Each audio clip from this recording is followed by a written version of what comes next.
This is The Future in Context, episode 100. And now for something completely different. The Making of the Modern Civic Hacker, or Government is Minecraft to a Beginner's Mind. I'm Paul Taylor. Dustin Heisler will be here shortly to help put the future of civic hacking in context. Civic hacking is generational. It still carries some of the old school hackathon vibe, but people coming of age today expect to be able to get data, use it for their purposes, add some value along the way, and give it back for the benefit of the wider community. That generational shift offers some interesting possibilities for redefining government digital services and widening the universe of those who make it so. It could also radically change our understanding of what volunteering means when outsiders do more than just run fundraisers. More on that in a moment. Our story has all the makings of a kid in a candy store. The kid in this case is 14-year-old Elias Fretwell, I'm Elias Fretwell. I like to draw and play piano. a soft-spoken and wicked smart 14-year-old from a town called Lafayette in the East Bay of California. The candy store in this case is made up of the 255,000 data sets posted on the federal open government website data.gov.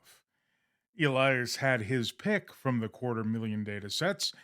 It really was a cornucopia for a kid who liked games and solving problems. There's a lot of problem solving and figuring out what the data is, how it can be presented to people, and then using code to put that in a website and make that website look good. So there's a lot of thinking that needs to happen there, and then a lot of design stuff. At the risk of pushing the candy store analogy to the breaking point, it didn't take Elias long to figure out that there were more than a few batches that had gone bad. If a government can't publish what they do, it's hard for the general people to see what they're doing and be able to use it and experience it.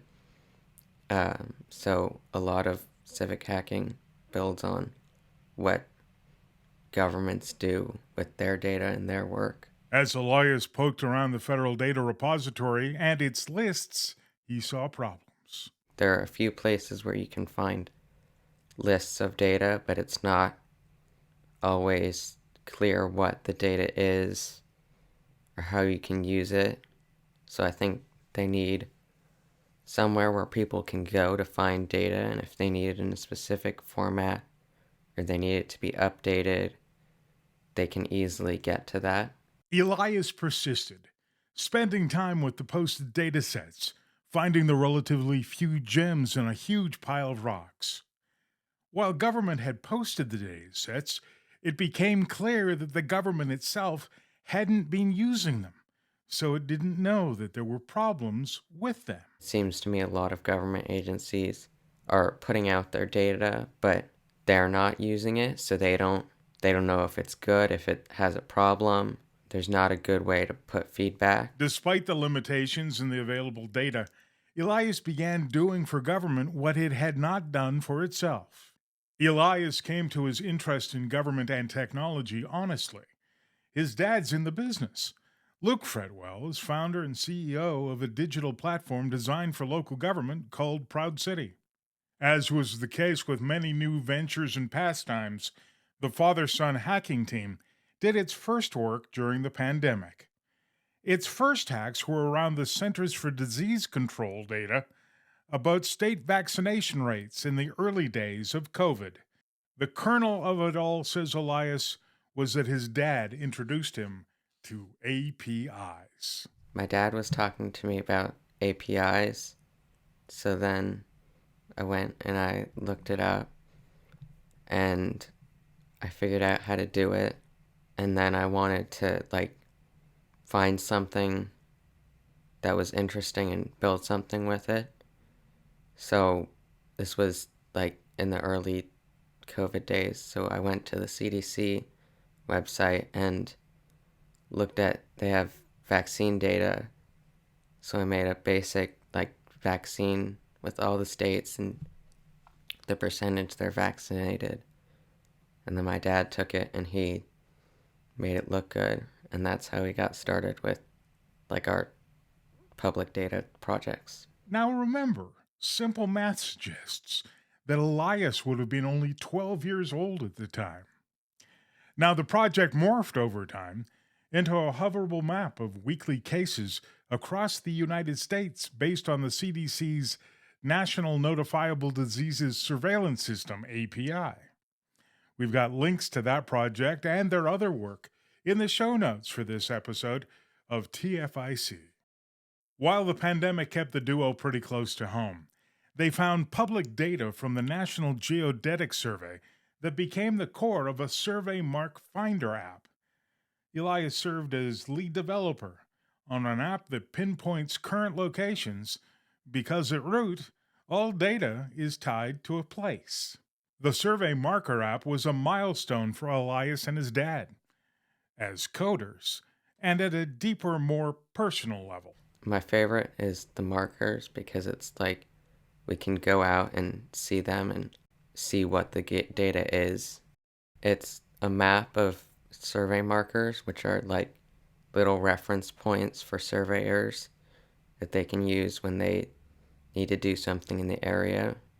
And so the National Geodetic Survey has like their list of ones they have. So, but that's in a format that's not easy for a computer to read. So I had to make a program to change that. And then I used that new data to make the map. NGS has a map for that, but it's kind of hard to use. And if you don't really know what you're doing, you probably wouldn't understand it. So I think ours is easier to get around.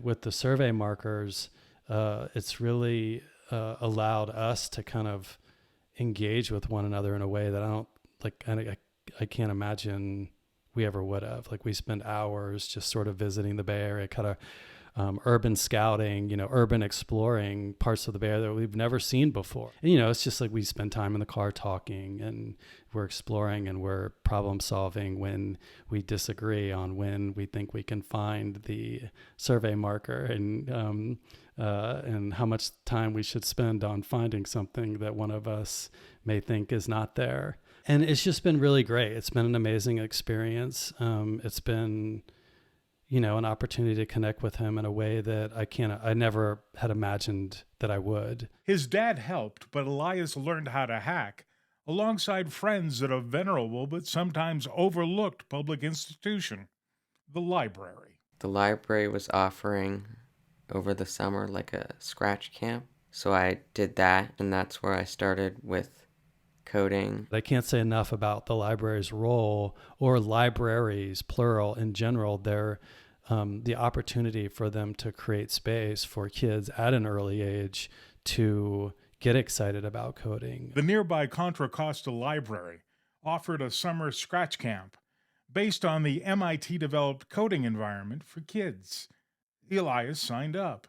He organized a coding club with a group of some 20 friends at his middle school, whose members increased their computational thinking by working together at both the school and the library. At the school, I kind of organized a coding club. It was just a group where kids can get together and code. So everyone, you can share your projects or get ideas or get help. At the end of it, kids would demo, like Elias said. So we spent the last 10 minutes and kids would go up and demo, and it was really cool. Parents would come in and kids would give a 30-second demo and everybody would clap. And it was just a fun kind of experience. Luke did his best to say hands off at the club. Elias was in charge. The rules were there's no gaming, there's no YouTubing. And then if you need help, say, I need help, and then somebody's going to come help you. And if nobody came to help him, it was up to Elias to sort of make sure that person got helped. As for Elias, he wanted more. Moving forward from there, I wanted to make a mod for Minecraft, which is like adding on a feature or something. But I realized that I couldn't do that without knowing how to actually code the game. So I looked up where I can learn Java, which is the programming language for it. So I started learning that, and that was like my first introduction to more advanced coding. Now, there is a synergy between the sandbox strategy game Minecraft and the wider world of civic hacking. Both are about harnessing and making use of what those in the respective communities have at hand, and both are renewed by fresh eyes on a problem. It's the beginner's mind, right? There's in the expert's mind, there are limitations, right? In the beginner's mind, there are none. And, it's just great to see him see kind of the experience of civic hacking through his beginner mind and sort of building and learning from him, teaching him, but also really like learning from him a lot. Cause, if we had a hacking competition between the two of us, he'd probably win. The odds are also with the younger civic hacker as the current trends work themselves out. Felt good to like know that I was able to fix a problem and make data more accessible for other people. The way the internet is evolving into much more of a collaborative space, and the way that open source movement is becoming more prevalent and more accepted, the kids, they're wanting that. It's the normal for them. The question is whether the newest normal will scale. Luke feels encouraged. And so really just kind of seeing it through his eyes and coding with him and building out, these projects has really allowed me to kind of rethink how government can deliver digital services in a better way, and think about kind of data first, API first, in a way that I hadn't really thought about it before. And there is an unequaled thrill when a big, faceless bureaucracy responds to one of his submitted issues, or better yet, acknowledges his contributions. The elder Fretwell believes a reciprocal relationship between public agencies and civic hackers is vital. The first time that he submitted an issue to the Congress.gov API, they responded back, and it was fairly quickly, and closed it out. And just like the look, like I could see in him, like that was pretty cool. Like I did something that, that the Library of Congress acknowledged, and I did that. I helped them fix, an API. And so I think that like that expectation is there for them. But for me, like those things have helped, rethink, like, how do we build that virtuous civic cycle? How do we create that moment of joy, right? Those micro moments of joy. And it doesn't have to be this like big engagement project or formal engagement project. It can be these, tiny micro movements that help build trust within government in the sense that we're all public servants. Yeah, it's cool to see you can make a difference, and that like you're being heard, and that they've like done it. They fixed the problem, and now you can use that data. All of this has reshaped in a fundamental way how the relationship between government and the people it serves should work.